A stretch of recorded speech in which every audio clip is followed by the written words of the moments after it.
지금 여러분은 건강 노하우를 전해드리는 닥터하우스와 함께하고 계시고요. 이번엔 한의사 선생님을 모셨습니다. 안녕하세요. 한의사 김정원입니다. 제가 질문을 하나 드릴게요. 이경규, 김구라, 이병헌, 김하늘, 차태현 이들의 공통점은 무엇일까요?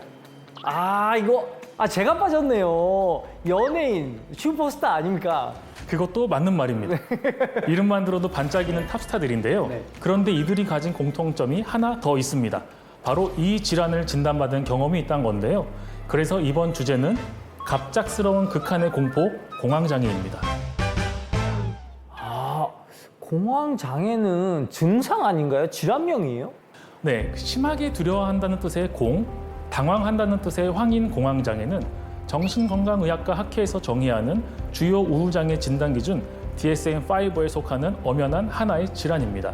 예기치 않은 반복적인 발작, 즉 공황 발작이 주요한 특징인 질환이죠. 공황 발작이 주요한 특징이라고 하셨는데 그러면 또 다른 증상도 있나요? 공황장애의 초기 증상으로는 호흡이 각빠지는 과호흡과 숨이 막히는 느낌이 있을 수 있고요.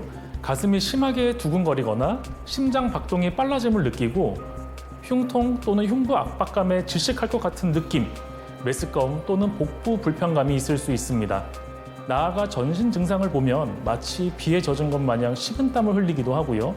지금 처한 상황이 현실 같지 않은 느낌이 들면서 자제력을 잃을 것 같은 두려움이 생기기도 합니다.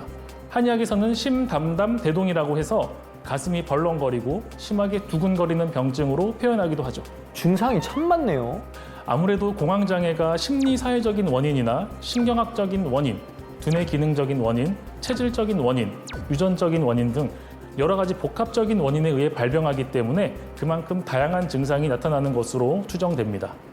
그래도 옛날에 비해서 공황장애라는 표현이 많이 나오고 많이 들은 것 보니까 이게 앓고 계시는 분들이 상당히 많이 있는가 봐요. 건강보험 심사평가원 통계에 따르면 공황장애 환자 수가 지난 2018년도 약 16만 8천 명이었는데요. 22년에는 약 24만 2천 명으로 5년 사이에 무려 40%나 늘었습니다. 그렇군요. 그런데 또 본인이 공황장애인지 모르는 분들도 계실 거란 말이죠. 그러면 그 수가 훨씬 더 많아지겠네요. 아무래도 그럴 겁니다. 저를 찾아오는 대부분의 환자분들은 시간이 지나면 괜찮아지겠지 하고 생각해서 버티다가 또 찾아오시거든요. 제가 담당하던 50대 환자 여성분 같은 경우에도 가족 문제도 있고 직장 문제도 이렇게 더해지면서 막막한 압박감이랑 스트레스 등으로 인해서 공황장애 증상이 시작되었지만 그 진료에 대한 막연한 두려움 때문에 오랫동안 끙끙 앓다가 겨우 내원하셨고요. 그리고 저도 예전에 공황장애 환자였는데요. 20살 때부터 한 8년 정도 공황장애를 겪다가 한의학을 통해서 극복한 케이스입니다. 이후에 이제 대기업도 취업을 하고 안정적인 생활을 했지만 30살이 되고 나서 많은 사람들을, 저 같은 힘든 사람들을 돕고 싶은 마음에 다시 한의대로 입학을 하게 되었습니다. 회사 잘 다니다가 나이 먹고선 그만두고 새로 공부하는 게 쉬운 일이 아닌데 대단하시네요. 네, 그만큼 이제 공황장애가 치료를 제대로 받으면 완전히 다른 인생을 살 수 있는데 그렇지 못한 분들을 위해서 제가 한번 제 경험을 통해서 많이 돕고 싶다고 생각을 했습니다. 아무튼 굉장히 적극적으로 임한 케이스네요. 네, 맞습니다.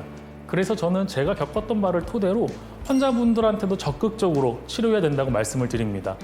공황장애 증상 중에서 공황 발작이 지속이 되면 예기 불안, 회피 행동을 하기 때문에 일상생활을 하기가 무척이나 어렵습니다. 이후에는 지하철이나 버스 등 대중교통을 타기도 어려울 정도의 광장 공포증이란 합병증이 나타나는 경우도 상당히 많고요. 또 이러한 문제들은 상당히 오래 갑니다. 그러다 보면 우울증, 자율신경장애, 약물 혹은 알코올 의존 증상까지 병행되기도 하죠. 확실히 적극적인 치료가 필요한 것 같긴 한데 그러면 어떤 방식으로 치료할 수 있을까요? 한의학에서는 일률적인 진단과 처방이 아닌 각 개인의 증상에 맞는 치료를 시행하는데요. 특히 환자가 호소하는 공황장애의 특징을 파악한 뒤 카테고리로 분류하는 변증에 맞춰 한약 치료 중심으로 추나 치료와 침 치료를 병행하는 방식으로 진행합니다.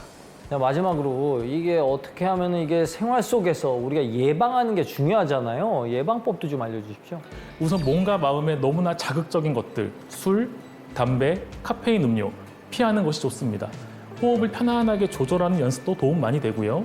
요가나 명상, 스트레칭 등의 근육 이완 활동을 꾸준하게 하는 건 역시 몸의 이완 반응을 강화할 수 있어 공황장애 증상 완화에 도움이 됩니다.